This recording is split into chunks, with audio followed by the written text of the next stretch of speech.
Due to the massive success, and even more so the unfortunate closing of Chuck E. Cheese, it was clear the stage was set, no pun intended, for a new contender in children's entertainment. The last part did incredibly well, and with all the DMs I've been getting and lack of hate comments on the last video, you all seem to really enjoy the idea of a real Freddy Fazbear's Pizza. So I figured in a greater effort to make it happen, that I'd go into more detail about just how this real Chuck E. Cheese location could become Fnaf. Part 2. If you haven't seen part 1, go do that now. It may not have popped up yet, but it is up in the top right corner. It's in the iCard. So you'll have a base understanding of the close Chuck E. Cheese we picked in Florida and why we picked it, along with other references I'll be making in this part. Okay, now let's do it.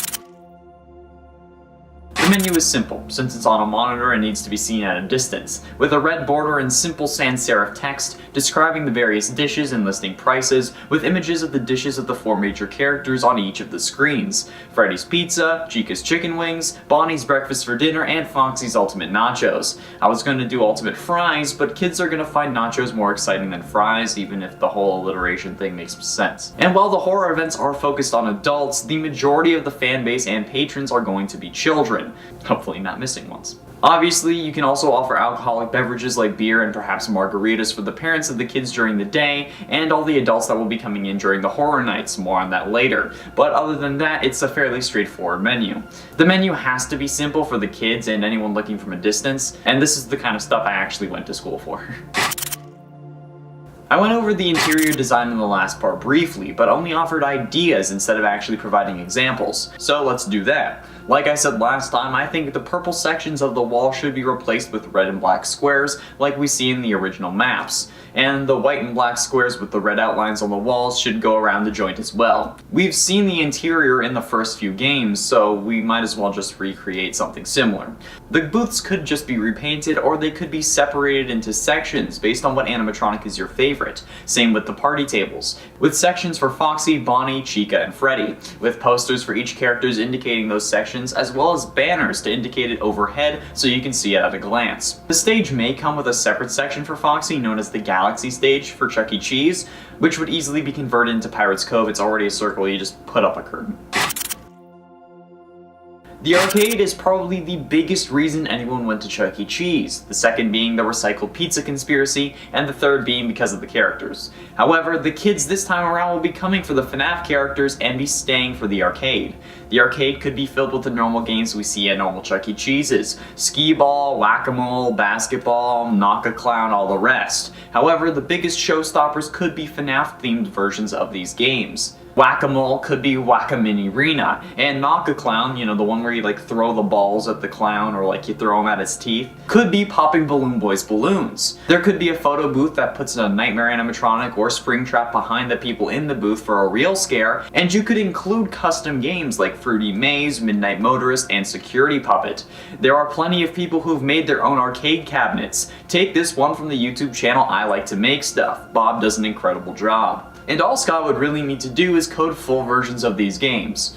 Oh no, a game dev having to code new games, so difficult. Actually, not even new games, games that he's already made, just full versions. The games would be incredibly popular and would result in high revenue since they wouldn't really provide tickets, so they'd just be spending coins to play real Fnaf games, but getting nothing other than that in return so your prize counter doesn't lose anything. This is how the businesses think. They could also make machines for arcade versions of the original Fnaf games, maybe having buttons that flip through cameras and you need to find Foxy before he gets to you or something along those lines. The prize counter could have a real version of the Fnaf puppet box there, playing its signature music to provide a reason for why it's still closed. However, this could potentially be opened at night during the horror nights. If not, the person working at the prize counter could simply be dressed like the puppet. The prize counter could offer things similar to the one from Help Wanted, and offering signature items such as stuffed baskets of exotic butters, which have already been made by Funko. They could also offer Fnaf Funko Pop figures, with rarer ones being valued higher, as well as potentially Switch and console versions of the games, along with the smaller prizes that are just meant to keep people from getting the big prizes by saving up. You know, the kids will impulse buy them. That's why they're there. This could also feature recreations of things like the Lore Keeper ending certificate, which you could potentially get by presenting something given to you after beating all 3 of the FNAF 6 games.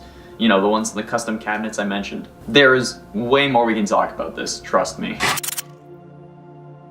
Now, the horror nights are what I find the most interesting out of these new ideas, with maybe these happening once or twice a week instead of every night like I said last time, thinking logistically and knowing that most people won't want to work all the nights. 9 p.m. would be when they would normally close, so instead, how about closing for an hour while the team sets up for a special treat for all who dare to return? The restaurant could be lit with black lights, revealing blood stains on the wall along with handprints and maybe some text written in blood, or paint that shows up under a black light, and not during the day. The lights in the bathrooms could be flickering, and most of the arcade machines would be off, aside from any that make loud noises, distract well, or could scare you. Skee-ball, basketball, balloon popping for example, as well as any custom ones like the Fnaf 6 Lorekeeper minigames, or if any of the 8-bit minigames from Fnaf 2 were recreated. Obviously, they would include jump scares at the end. The food would be limited to whatever you wanted, probably taking away the breakfast for dinner, and you could have actors walking around in nightmare-themed suits with the animatronics programmed to make sudden movements, since they need to move to keep their servos from locking up,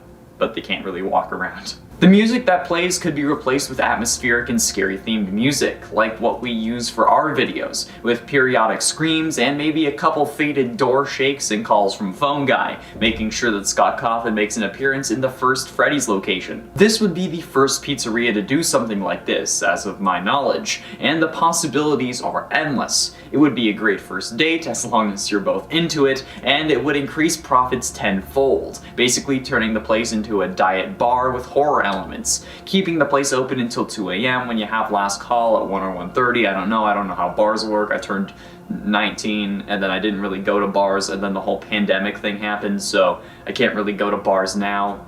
Yeah, I don't know how bars work.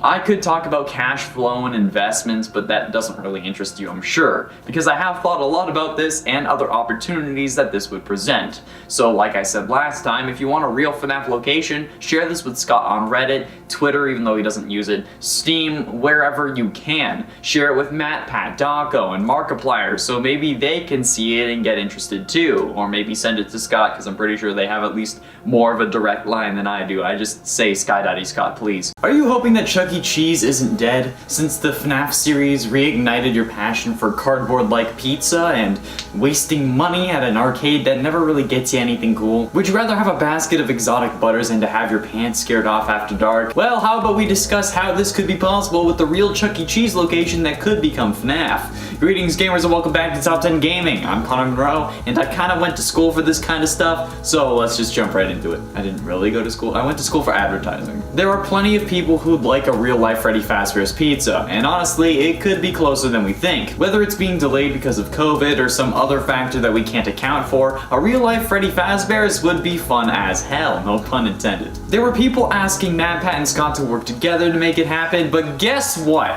I've come up with a strategy that could totally work, even if it may need some tweaking because it's the US and I'm working with like Canadian prices and laws and stuff, but it could still translate to an actual plan that can really work to get us a real-life Freddy Fazbear's Pizza. Except, hopefully without the murder and convoluted story that we don't totally understand. I even made a couple mock-ups so that this can actually happen. So, share this with Scott on Reddit if you want to see a real-life Freddy Fazbear's, and let me jump in. Firstly, location, right? The obvious answer here is to go with the closed Chuck E. Cheese location. Chuck E. Cheese recently has closed 34 locations across the US, with locations closing in California, Colorado, Florida, Georgia, Illinois, Iowa, Maryland, Massachusetts, Michigan, Minnesota, Missouri, Nebraska, Nevada, New Mexico, New York, North Carolina, Ohio, Oklahoma, Pennsylvania, South Carolina, South Dakota, Texas, Utah, Virginia, and Wisconsin. So, any of these locations could be used as a potential first location at the very least,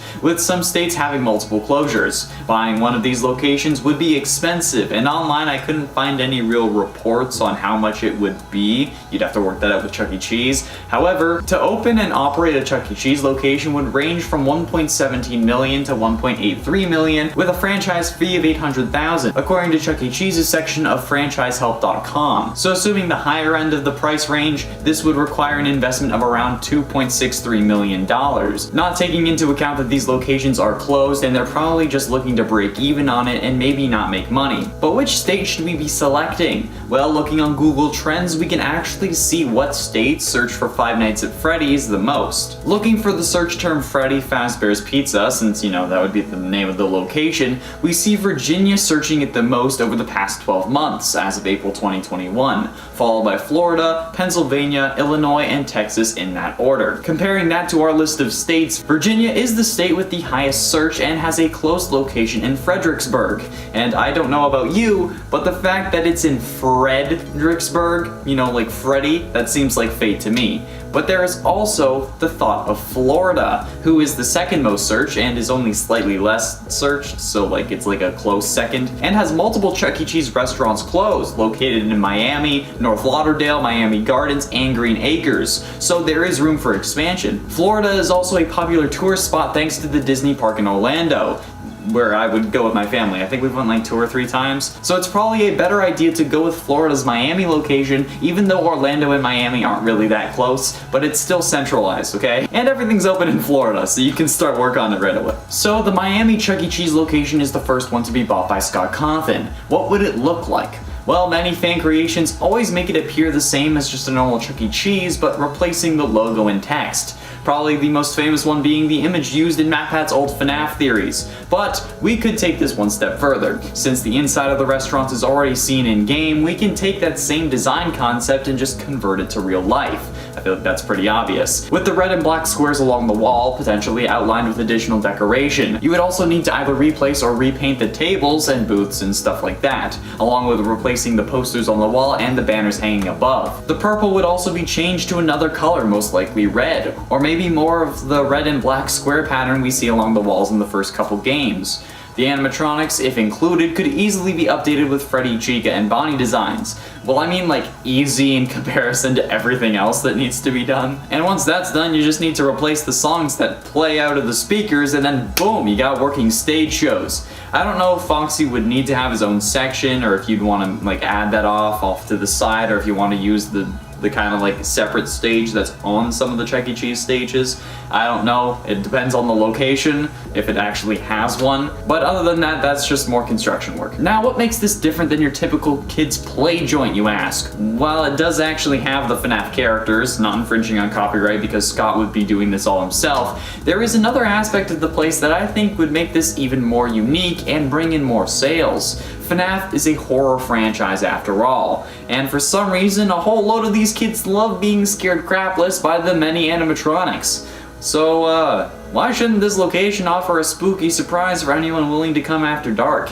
Much like how Security Breach will have a day and night cycle, why not let the restaurants have the same? Where instead of closing at 9 p.m., they swap to a creepy and horror-themed joint where the kids can come to get scared while eating pizza and playing games. The lights can flicker, you have people dressed up, like a year-round haunted house. We could even get some of the games we see in Pizzeria Simulator, like Fruity Maze and Midnight Motorist, and real physical arcade machines.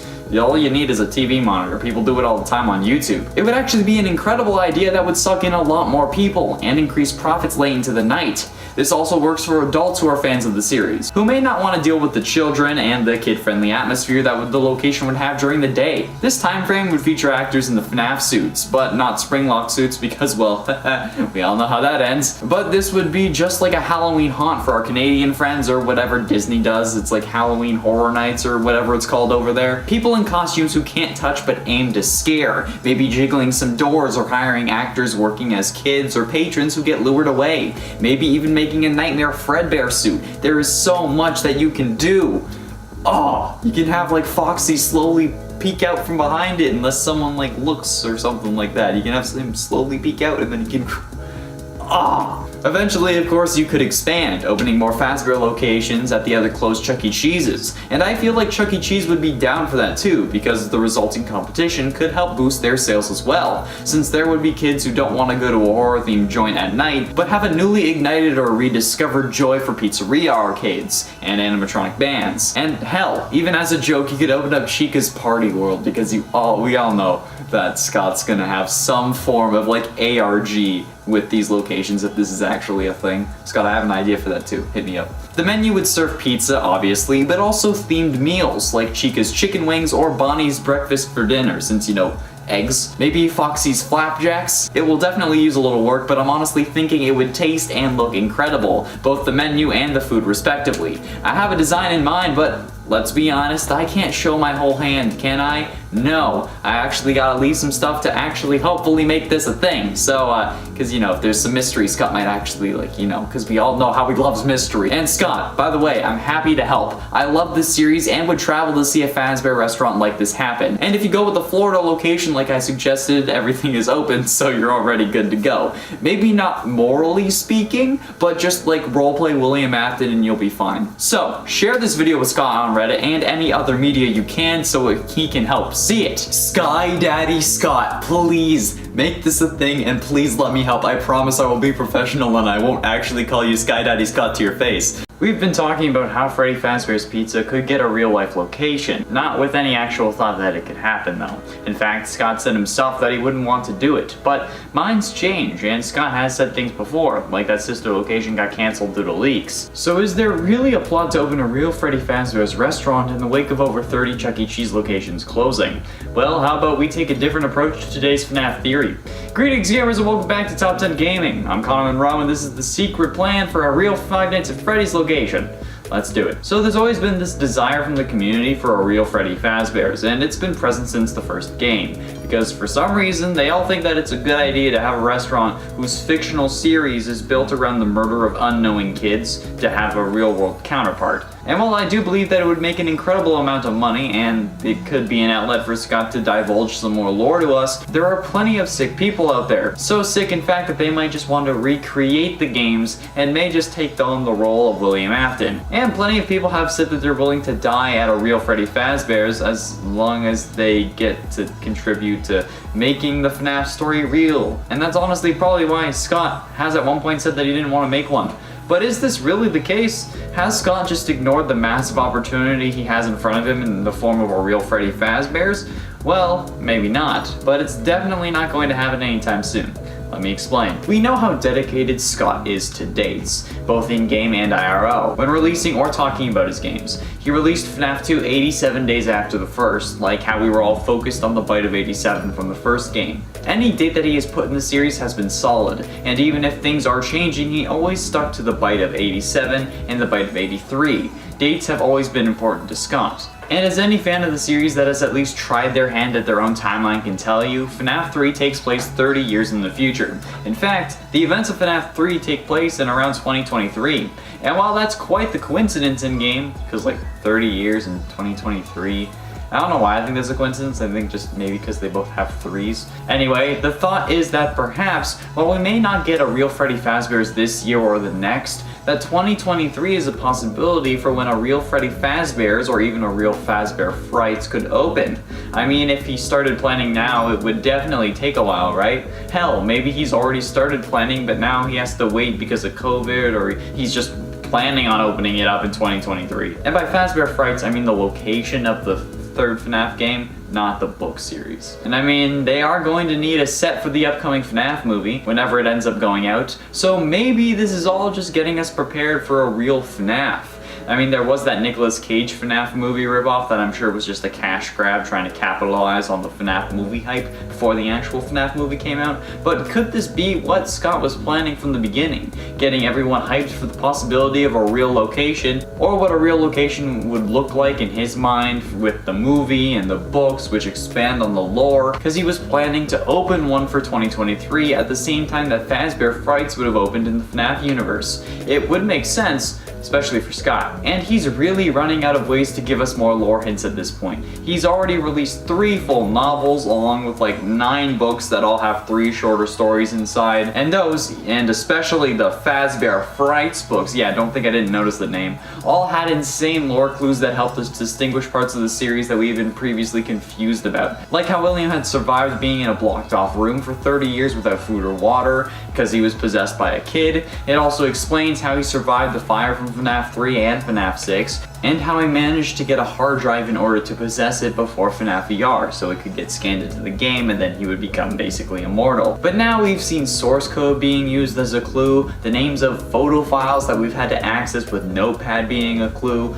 audio files, voice actor listings. Hell, at one point I decoded the name of a color and how it relates to the Emily family as a clue. Not to mention the countless hours of searching through all the games and then the logbook and oh my god. And yet still nobody has figured out Fnaf 4. There aren't many new things he could do to bring us innovative ways for hints, unless that's what this place would be for. And he used this place as an ARG of sorts, where you can get lore clues and maybe even some answers to things like Fnaf 4, or even who caused the bite of 87. So we can have a definitive answer instead of being stuck on either Mangle or Toy Chica or Golden Freddy. Hell, pull a WandaVision and base the series off a new decade each week so we can actually be there for the bite of 87 when it takes place and then gets shut down and then it reopens the next week as a new decade. Huh?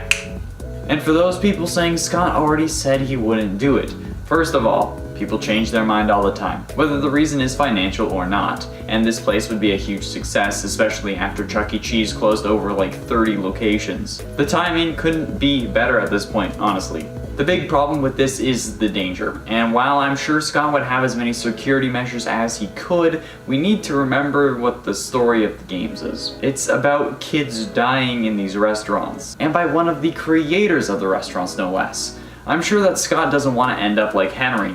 These issues only heighten when you look at the discussions on this. I've seen comments on our videos talking about how they'd be happy to die and get stuffed inside of Freddy, and how they'd just be happy to die in Freddy Fazbears. I'm not even going to make a joke about how you would rather want to be stuffed into Toy Chica, but also the comments about how they want to kill someone in a FNAF location, or how they want someone to kill someone in a FNAF location.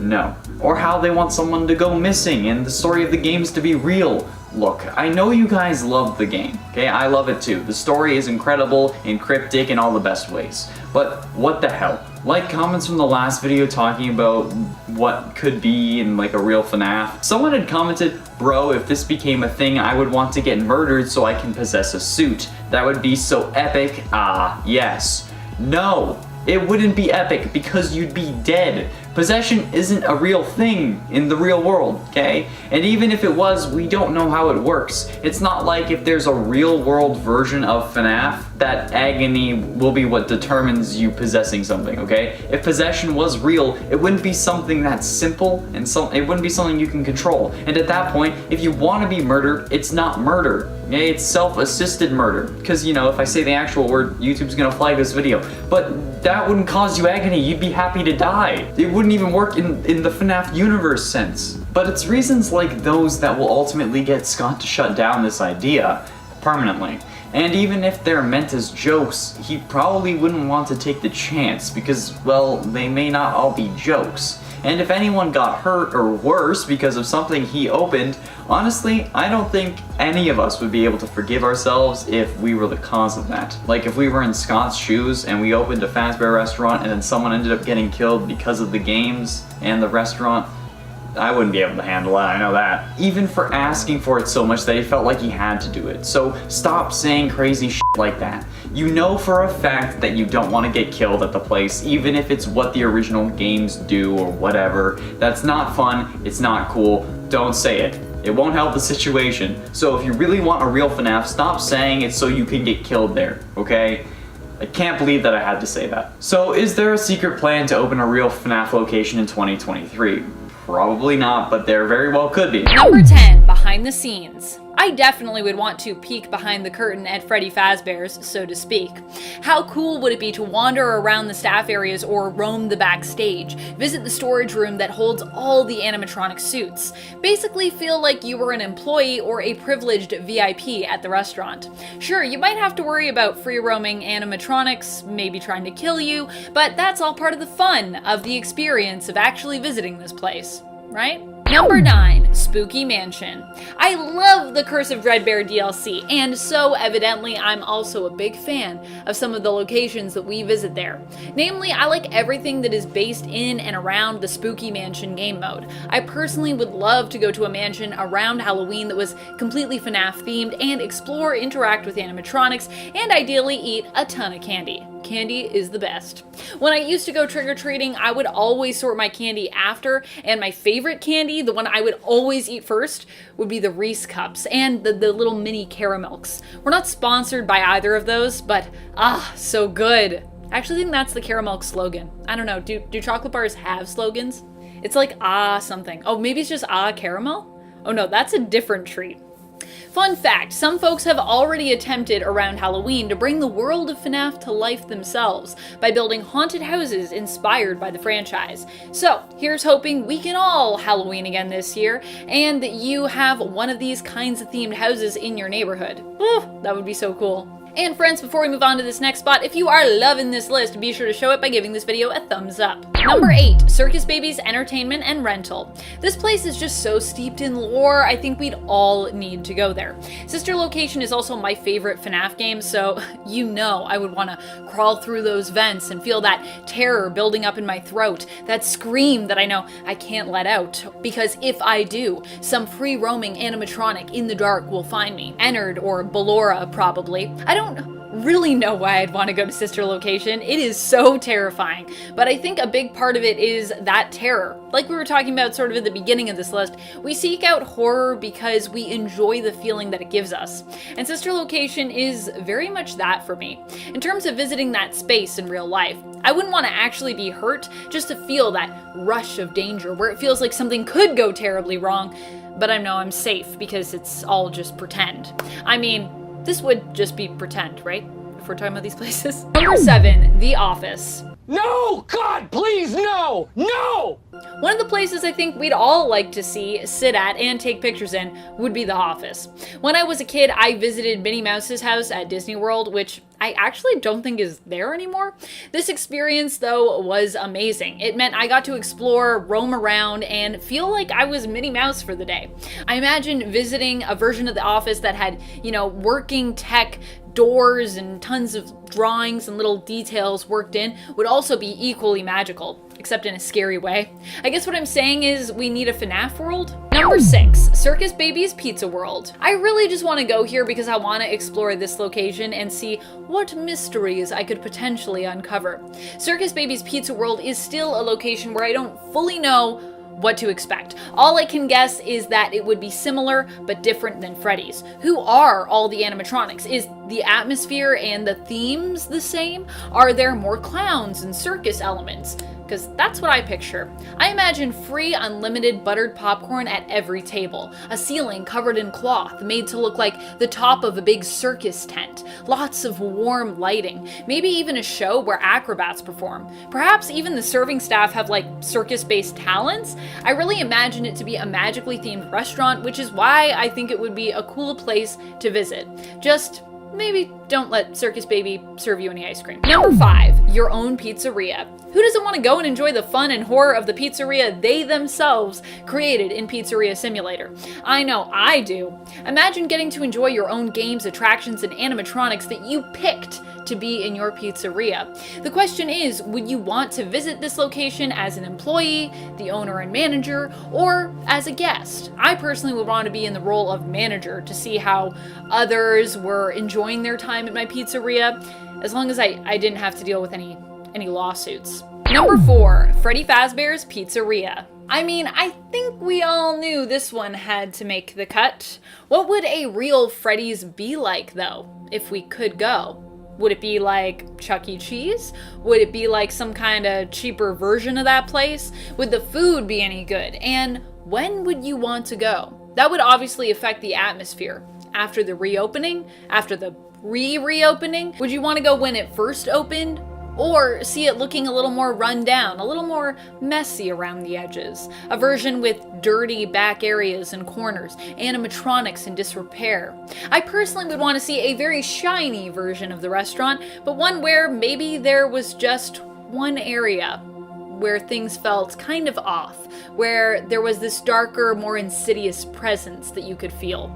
Mostly delightful, but with this sharp edge of undenying horror waiting to cut you if you took a corner too closely or looked in the wrong direction at the right time. Number 3, Freddy Fazbear's Pizzaplex. We haven't gone there yet, but you know I cannot wait to go visit the Pizzaplex in Security Breach. It already just looks so expansive and so fun. I am a sucker for locations with lots of areas to explore, RPG gamer over here, and the idea of a more free roaming environment in the world of Fnaf brings me a lot of joy. Terror-filled joy, but still joy. Mostly what I would want to do is enjoy that amazing go-kart track in the Pizzaplex. It looks like the go-kart track at Niagara Falls, but indoors. It's like scary Mario Kart come to life. I want to drive. What would be the part of the Pizzaplex that you'd be the most excited to go and check out? IRL. Number 2, Fazbears Frights. I personally think one of the places that makes the most sense to want to go is Fazbears Frights. Fazbears Frights is the horror attraction version of the pizzeria. We visited, of course, in Fnaf 3. With its spooky interior and its haunted restaurant vibes, it just makes the most sense that this would be the real version. It just makes the most sense that this would be like the real version 1 that we might get. Complete with, as is described in the Fazbears Frights books, a gift shop as well. I like the idea of an interactive museum that's all about celebrating the horrific franchise that we've all come to know and love. Number 1, Help Wanted VR. How can we visit a game though, Amanda? How can we visit the game when we play? Help Wanted is just supposed to be a game. Even in canon, it's described as being a virtual experience. But if you could walk through this virtual experience, would you? Well, that is a thing that could actually happen. Around the world, there are a few virtual experiences that actually allow you to roam in a room and, in effect, interact with the virtual components you see in your headset, effectively transporting you to that place virtually through your senses. These experiences are interactive in a brand new way. For example, if you see a sink in the room you were in your headset, you can actually walk over to that sink in the real world, turn it on, and feel the water running on your hand as you watch it spill from the tap in VR. This takes VR to a whole new level where you don't just see and experience, but you can also feel, touch, and potentially even smell what's going on virtually around you. There's also tons of surround sound going on, so you might actually hear something behind you and then turn around and see it, if you know what I mean. It's pretty neat. Now imagine, if you will, doing this with the Help Wanted experience. I personally have done a horror walkthrough, fully immersive VR horror experience before, and wow, it was terrifying. So I can pretty accurately imagine how scary Help Wanted in this experience would be. And at 10, Fazbears Fright. Fazbears Fright, the horror attraction, is the name of the fictional location in which Fnaf 3 takes place. The attraction is a replica of the old Freddy Fazbear's Pizza, or a replica, located inside an amusement park, meant to revive the decades-old legend that surrounded the establishment. Outfitted with old animatronic parts and suits, as well as dim lighting and true-to-life decor, patrons would walk through the building like a haunted house, reliving the nightmare of 30 years ago. Fazbears Fright consists of a collection of hallways and the office, along with several large vents. Any of these areas can be viewed by the use of the monitor, which is located on the right side of the office. The establishment also appears to be quite large and well funded, boasting 15 cameras, which can view both the hallways and vents, not to mention multiple vintage animatronic heads and suits, including several seemingly authentic remains from both the first and second game's pizzerias. It's also assumed that it is the second Freddy Fazbear's Pizza location, like the second one in total, not the second game, since it was the building that William was locked in. Now, I'm not down for scary stuff, especially stuff where I can actually die, but if you make it safer, then I would actually be down for a haunted house thing. I'd be down for that. And at 9, Montys Gator Golf. Now, not only do I want this to be playable in Security Breach because I want to play mini golf with animatronics like I've been saying for 2 years, I just also want another mini golf course. That'd be fun. I mean, this doesn't seem like anything original. It's a black light neon mini golf course with an alligator theme. I can go to Niagara Falls or even downtown Toronto if I want one of these. But the sheer scope of this area with all the animatronics that it has, like crocodiles coming out and stuff and whatnot, is absolutely insane. If someone put this much effort into a mini golf course, I think we would all be going there instead of these other indoor mini golf places. This place would be so packed that they'd get fined for violating regulations even back in 2017. That's how beautiful this place is. It's unfortunate that, at least from what I've seen, you can't actually play mini golf, or maybe you can't play it until later on in the story, but nonetheless, it's certainly a beautiful thing to look at, so I would love this in real life. And at 8, Roxys Raceway. Roxys Raceway is a large indoor go-kart track and one of the many locations locations inside of Freddy Fazbear's Mega Pizzaplex. It appears in Fnaf Security Breach, and the hallway leading up to the area is decorated with speakers, tires, trophies, and motorcycles. The raceway itself is a Wild West themed go-kart track decorated with neon purple lights, because that's kind of her thing. The Glam Rock Beauty Salon is also located here, but in my hometown we have a place called Neb's Fun World, and actually it's kind of like the Mega Pizzaplex in a lot of ways, but instead of animatronics, it's focused on bowling. But they also had a go-kart track, much like Roxys Raceway, and honestly, I never got the chance to try it from what I remember at least. I begged, but I never could. So if Roxys Raceway was real, you know damn well I'd be the first there, and I wouldn't have any mercy. You think you're gonna get ahead of me? Just wait, I brought banana peels from home. Just try and cross me. See where you end up. Oh, you're a 6-year-old kid? Who cares? Do you think I do? You clearly don't. Fazbear has a horrible reputation for kids. Your parents probably brought you here so that they wouldn't have to deal with your whining anymore. So I'm gonna do it for them. And it's 7 Phaser Blast. Phaser Blast is one of the many locations inside of Freddy Fazbear's Mega Pizzaplex. I mean, like, some call it Phaser Blast, others call it Phaser Blast. Either way, I call it fun. I love laser tag. I grew up playing it, and if COVID wasn't a thing, I'd be a regular Barney Stinson, rocking it in this and playing every other weekend in a suit. Laser tag is one of my favorite things because it's fun, active, and I get to take my anger out on children by shooting them with lasers. In my hometown, there was a place called Laser Extreme, okay? It was the pinnacle of laser tag, and it was my favorite place to go. I'd go with my friend Nick, and we'd wreck kids using like superheroes as code names. I'd go with my friend Cameron. That's where he got his nickname of Spike. Those were the days, man. It's unfortunately closed. I think it's because of COVID, but Laser Quest, my other option, kinda blows. Or at least the one I was going to was pretty garbage. The blasters didn't register half my hits. But being able to actually play against animatronics in the Mega Pizzaplex makes me so happy. Laser tag! Yes! Yes, yes, yes! Especially if we get like a VR port of this game, or like a VR fan game version of just specifically laser tag. I don't care about the rest of the game, just specifically laser tag in VR. I need that, please. And it's 6th bedroom. Now honestly, the only reason I put the Fnaf 4 bedroom on this list is because I'm tired and want to go to sleep, but also because the layout is freaking nuts for a kid's bedroom. Like, are you kidding me? The bedroom is a relatively large room. The walls of the room consist of the same blue design as the rest of the location, before splitting into a design that is like more like that of like the closet halfway down. Anyway, this room has 2 doors on either side. The closet can be seen directly in front of you, with multiple shirts hanging on it. Like, the walls of the room are decorated, consisting of several stars and paintings. An air vent can be seen on the left wall, next to the door. In my apartment, I didn't have a vent in my room, okay? I had to have a giant AC. Next to the left door, there's a light switch. It's not ages away, like mine was. The ceiling, it's like a normal simple popcorn ceiling, but you know what? It's still better than just flat. A toy caterpillar, blue phone. This kid hasn't had to clean up his room in years. This is the ideal kid's room, okay? I'd have killed for something like this. Hell, I'd kill for something like this now. Halfway through in at number 5, Freddy Fazbear's Mega Pizzaplex. Freddy Fazbear's Mega Pizzaplex is a entertainment complex owned by Fazbear Entertainment, as well as Fnaf Security Breach's primary setting. This pizzeria's mascot is Glamrock Freddy this time, and has a Glamrock band, which is Glamrock Freddy, Chica, Montgomery Gator, and Roxanne Wolf. The pizzeria also houses these staff bots, as well as a Moondrop / Sunny Drop animatronic, Music Man, and Music Man Spider.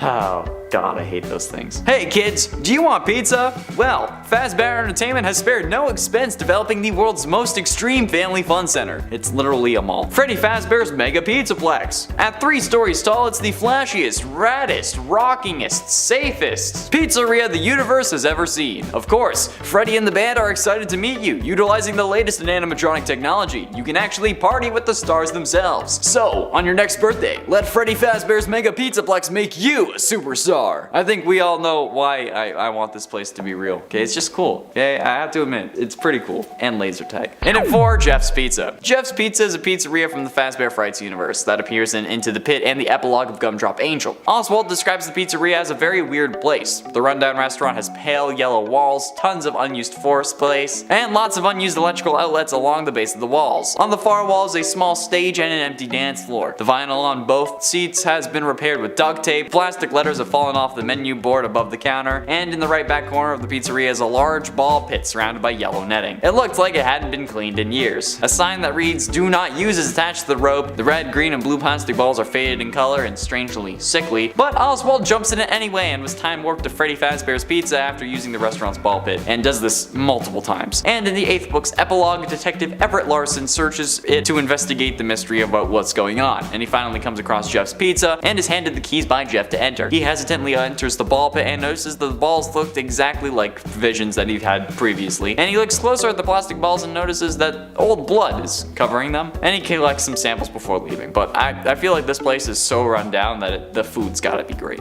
So I kinda want it. Getting close to the end in number 3, Circus Baby's Pizza World. Circus Baby's Pizza World was a location created by William Afton after the closing of the first Freddy Fazbear's Pizza. The grand opening of Circus Baby's Pizza World was apparently cancelled due to reported gas leaks in the building. Sources close to the establishment questioned the report though, saying that the strange activity around the area at night suggested something else was to blame. One local is quoted by saying, "Everything just stopped. There was so much excitement built around the place opening and then they just stopped talking about it. There was only a handful of people that ever got to look inside, kids from here and there, making sure everything worked right, you know? I guess they weren't quite as ready as they thought they were." A tenant from across the street claims to have witnessed a large group of cars surrounding the building during the night and large pieces of equipment being taken out of the building under tarps, which is kind of weird. And a few weeks later the building was for sale. And while Afton's daughter might have died due to the baby animatronic, I think it would have still been nice to have a Circus Babies to visit. Even if it was designed as a murder den, but like, hey, I can get over that. But ultimately, into number 2, Fall Fest. If you're unaware or just forget, the Fall Fest I'm referring to is the centerpiece of the Fnaf VR Curse of Dreadbear DLC. The main hub for the Halloween themed area is the Fall Fest and sits outside what looks to be a farm. Many pumpkins and hay bales litter the area, and I mean they literally have a corn maze, and I feel like that's like a farm thing. And to the left, the player can find a tractor and a blood moon hanging in a green sky of all things. To the right, a barn can be seen, which is actually the location of the prize room for this mode. And behind the player is a small wooden stage with a banner over it reading Fall Fest 83, although I just want a Fall Fest any year. And a rusty car with headlights next to it. Behind the level select you can see a scarecrow, and way back in the distance a house on a hill that looks strikingly similar to the house featured in the menu for Five Nights at Freddy's 4. The blacklight mode switches the game between the standard menu and the blacklight menu, however there are no blacklight levels to play. This switch is just a way to actually activate Easter eggs. But I'd still want to have like a real FNAF Fall Fest in this world. So like, can we do that next year if the world allows it? Cause that's kind of dope. And finally, in at number 1, Freddy Fazbear's Pizza. I think that this was a pretty obvious number 1. I mean, everyone who knows FNAF and enjoys FNAF wants a real Freddy Fazbear's Pizza. Well, aside from Scott, and ignoring the whole animatronic murder and possession thing, right? Actually, according to some very disturbing comments on previous videos, particularly those when we describe how a real Freddy Fazbear's could actually work, no, y'all want the murder too. Since multiple comments have stated that they want to get killed in the pizzeria so that they can then possess an animatronic, which is one of the reasons we don't have a real one, aside from Scott just not wanting to do it. Also, I mean, like, come on, if you want to die there, I'm sure that there is someone who wants to be a real William Afton, so they don't say it out loud. And you know it's not me because I express my desire to go on a rampage on a daily basis. But also, the whole wanting to die in a pizzeria thing is kinda counterproductive. Like, FNAF's possession revolves entirely around suffering agony, and that intense agony then reaching out to grab something nearby and take control of. But if you're content at dying in a Freddy's, then how could you be in agony? I mean, like, I guess the pain could be the cause, but it's the emotion of agony that does the possessing, not like the feeling of just being stabbed. So in order to fill your dream and possess something, you'd have to have it not be your dream. So all in all, 10 out of 10, don't recommend.